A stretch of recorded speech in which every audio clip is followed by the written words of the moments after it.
Well everyone, Apple has done it. They've added a brand new MacBook to the MacBook lineup for the first time in years, and it's called MacBook Neo, their new entry-level MacBook. There's a lot to talk about here, there's a lot to like, there's a lot to understand in terms of what this MacBook is and what this is going to entail moving forward. So without further ado, let's talk all things MacBook Neo and ultimately who this thing is for.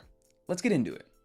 But now before we continue, if you do enjoy up-to-date videos on all things Apple like this one, definitely consider subscribing to the channel and make sure to help us get to 1 million subscribers by the end of the year.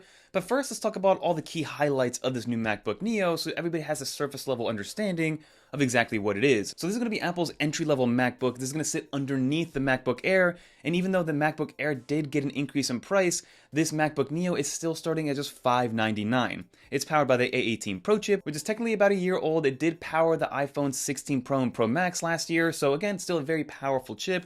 It has a 13-inch Liquid Retina display, all-day battery life. It is still a fanless design. It still has an aluminum body, so they didn't have to compromise and make this thing out of plastic like a Chromebook. And like I said, it starts for $599, and even crazier, it starts at $499 from the education store. So again, that is going to be the high-level specs of what you're getting yourself into here. So quickly from a design standpoint, because this is the first MacBook that actually looks a little bit different from years past, again, this is a 13-inch display, so it is technically a bit smaller than the 13.6-inch display that's on the MacBook Air. It comes in an aluminum enclosure, so it is fully made out of aluminum, which is rare at a laptop at this price point. Has the rounded corners. It fits the Apple aesthetic, but just in a more playful way, and everything is a little bit more rounded. And of course, the color options are there to match that fun kind of environment and feel, coming in silver, indigo, blush, and then citrus, which is kind of this weird limey highlighter color, which I'm actually into and I already pre-ordered. It weighs about 2.7 pounds, so it still fits in that MacBook Air kind of light and fit category, so that is nice to see. And like I said, it is a fanless design. One interesting thing that you're going to notice when you do pre-order this MacBook Neo is that there's two options really. There's one, the 256GB option, but that actually comes with no Touch ID. So to unlock this thing, you're probably going to have to go the old-fashioned way and type in a password, or maybe alongside the Apple ecosystem with an Apple Watch with other forms of biometrics. And then to upgrade it, you do get 512 gigs of storage, but then that also brings Touch ID to the Magic Keyboard on there, which is the first time I'm seeing that differentiation where Touch ID versus non-Touch ID on a laptop from Apple.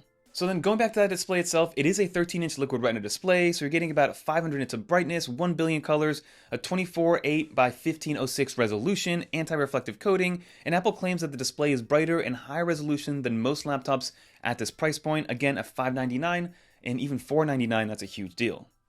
And now we all thought that Apple was going to put a iPhone level chip in here because again, those iPhone chips have gotten great over time and they were the backbone of what Apple kind of went from Intel to the M series chips, because those M series chips were architected and still are very similarly to how Apple's A series chips in their iPhones is architected. I mean, the A series chips were the backbone of the M series chips, and Apple decided to put the A series chip in here.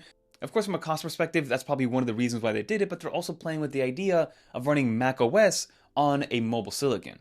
But if you compare it to other Intel laptops at this price point, you're getting about 50% faster everyday task performance, up to 2 times faster for photo editing, up to 3 times faster for AI workloads, and this chip will include a 5-core GPU and then that 16-core neural engine. So again, this laptop is going to be heavily optimized for Apple Intelligence features as well as the Apple ecosystem, but again, it's a completely fanless design, so let's see how this kind of throttles itself over time. Like I said, we pre-ordered one, we're going to test it thoroughly, so definitely get subscribed. From a battery life perspective, this thing should be ultra efficient. Again, this is going to be a little bit of a smaller chassis, but they're claiming about 16 hours of all-day battery life. Let's see how that comes from a practical standpoint. And then in terms of everything else, from a camera standpoint, you are getting a 1080p FaceTime HD camera. There's no mention of it being a center stage camera, so that is something to note here. Also, you are getting dual mics with directional beamforming, so the microphones, even though they aren't studio quality array microphones, they still should be good enough for everyday Zoom calls and FaceTimes. And then the speakers, this is the interesting one. I saw the video pop up and I saw this little slit on each side. I thought maybe it was a micro SD card slot or something, but no, it's actually the 2 side firing speakers. Normally the speakers of MacBooks fire downwards on the hinge itself or upwards from the sides of the keyboard. This is the first one that actually fires outwards on the sides, so that will also support Dolby Atmos as well as spatial audio. And then like I said, from a keyboard perspective, this is just a normal Magic Keyboard that's on laptops, but again, the Touch ID situation is that you need to upgrade to the more expensive MacBook Neo to get Touch ID. If not, you'll just get a lock button instead on that top right corner, and it still has that glass multi-touch trackpad that we've all grown to love on MacBooks. And then from a connectivity standpoint and port selection standpoint, I was curious to know what they were going to do here. But it looks like we're not getting any MagSafe, but we are getting 2 full USB-C ports. They aren't Thunderbolt ports, these are USB-C ports. Let's see exactly what type of USB-C. Are they USB 3, USB 4? What kind of speeds are we dealing with? I wouldn't be surprised if they really throttled that down. And then of course you do get a headphone jack as well. And then they also added Wi-Fi 6E and Bluetooth 6, which is nice to know. And then part of Apple's little presentation and video was they were very heavy on this being a part of your ecosystem versus a standalone product. They talked a lot about handoff and continuity and being able to use your iPhone on your MacBook Neo and things of that nature, and being able to start an iMessage conversation and pick it up somewhere else. So handoff, ecosystem, continuity camera, all these things were kind of played at because, again, this MacBook is part of a bigger ecosystem versus it being your end-all be-all as a work machine. So again, let's see exactly how far we can push this thing. I'm sure we'll be able to handle some video editing, some photo editing, a little bit more task-intensive things, but this is not built for that. This is built for the education sector. This is built as a thin and light laptop. This was built for somebody who's on the go a lot and wants to just bring something that's light, thin, and easy to use on the go, that's really living in the iMessage, that's really living in the Notes application, that's using things like Microsoft Word and PowerPoint and Microsoft Office. Somebody who's not doing anything super task-intensive, but needs those kind of smaller tasks to still be very snappy, very quick, and very reliable. And this thing is going to absolutely obliterate the Chromebook market, in my opinion. So this thing will start at $599. Pre-orders are available right now, and it starts at $499 if you're ordering it from the education store.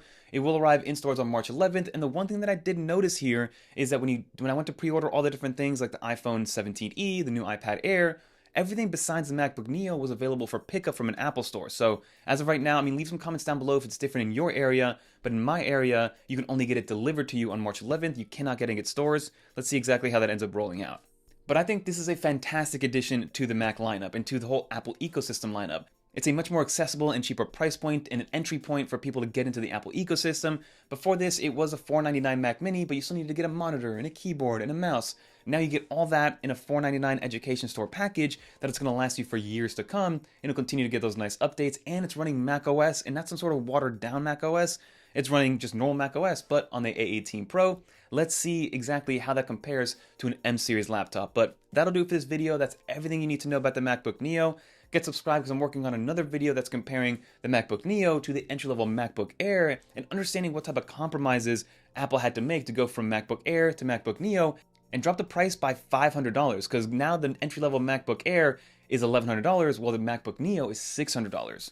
Something to take note of. But if you made it to the end, leave a dolphin, sound off in the comments, let's discuss everything down below. If you guys want to watch more videos like this one, check out one of these videos right here. Until next time, I'm Fernando. Peace.